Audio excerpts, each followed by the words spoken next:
അങ്ങനെ കുറേ നാളുകൾക്ക് ശേഷം ഒരു നീണ്ട യാത്ര പോകണം കേട്ടോ. ഞങ്ങൾ ആമിക്കുട്ടി ഉണ്ടായതിന് ശേഷം ഇപ്പോഴാണ് ഒരു ലോങ് ട്രിപ്പ് പോകുന്നത്. തമിഴ്നാട്ടിലെ രാമനാഥപുരം ജില്ലയിലെ രാമേശ്വരത്തിലേക്കാണ് യാത്ര. അതിൽ നേരത്തെ തന്നെ എണിച്ചതുകൊണ്ട് വണ്ടിയിലിരുന്ന് രണ്ടുപേരും ഉറങ്ങി, കുറേ നേരം ഉറങ്ങി. നല്ല ഉറക്കമൊന്നും ഉറങ്ങി എണീച്ചു കേട്ടോ. പിന്നെ വിളിക്കുമ്പോഴും എണീക്കുന്നില്ലായിരുന്നു, ഉറക്കം മതിയാവില്ല. രാവിലെ നേരത്തെ എണീച്ചതുകൊണ്ട് തന്നെ അവർ എത്ര ഉറങ്ങിയിട്ടും മതിയാവണില്ലായിരുന്നു. പിന്നെ ദേ ഞങ്ങളിങ്ങനെ പോയിക്കൊണ്ടിരിക്കുകയാണ്. പോകുന്ന വഴിയിൽ കഴിച്ചു. ബ്രേക്ക്ഫാസ്റ്റ് കഴിക്കാൻ അവർ ദോശയും ഞാൻ ഇഡ്ഡലിയാണ് കഴിച്ചത്.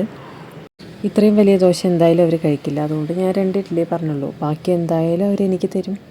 അതുകൊണ്ട് തന്നെ ഞാൻ അതിനനുസരിച്ചിട്ടാണ് ഭക്ഷണം വാങ്ങിച്ചത് കേട്ടോ.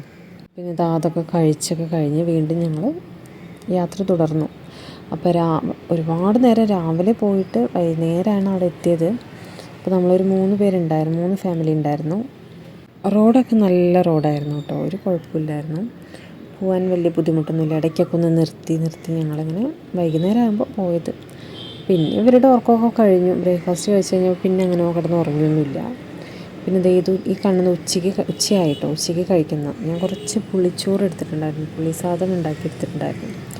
അപ്പോൾ റോഡിൻ്റെ സൈഡിൽ ഇങ്ങനെ വണ്ടി നിർത്തിയിട്ട് ഞങ്ങളത് കഴിച്ചു. ആ ഭാഗങ്ങളൊക്കെ എന്ന് പറഞ്ഞാൽ ഭയങ്കര ഡ്രൈ ആയിട്ടുള്ള സ്ഥലങ്ങളാണ്.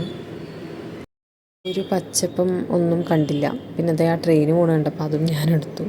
പിന്നെ അവിടെ എത്താറാകുമ്പോൾ തന്നെ നല്ലൊരു വ്യൂ ആയിരുന്നു കേട്ടോ. 2 സൈഡും കടലും അതിൻ്റെ നടുവ് കൂടെ റോഡും ഒക്കെ ആയിട്ട് നല്ല ഭംഗിയായിരുന്നു കാണാൻ. അവിടെയും കുറച്ച് നേരമൊക്കെ നിർത്തി ഞാനിങ്ങനെ ഷൂട്ടൊക്കെ ചെയ്തു.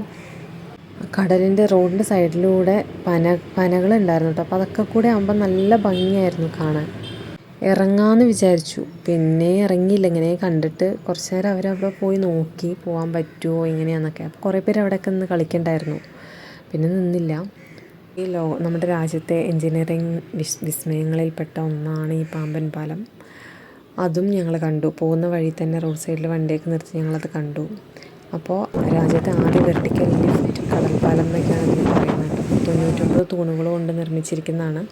അപ്പോൾ അത് ഞങ്ങൾ പോകുമ്പോൾ ട്രെയിൻ കണ്ടു പോകുന്നത് കണ്ടു. അപ്പോൾ അതെടുത്ത് കിട്ടിയില്ലായിരുന്നു, ചെറുതായിട്ട് കിട്ടിയുള്ളൂ.